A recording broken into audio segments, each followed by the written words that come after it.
putih semua jalanan karena salju, badai salju 2 hari nonstop. Ini pada udah dibersihin, masih juga putih. Untung kita udah ganti mobil ya, jadinya mobil ini bisa buat driving di snow.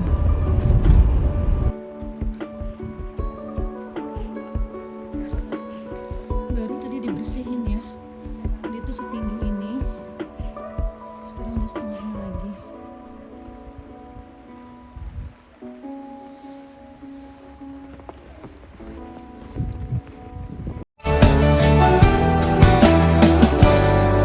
Dan terjadilah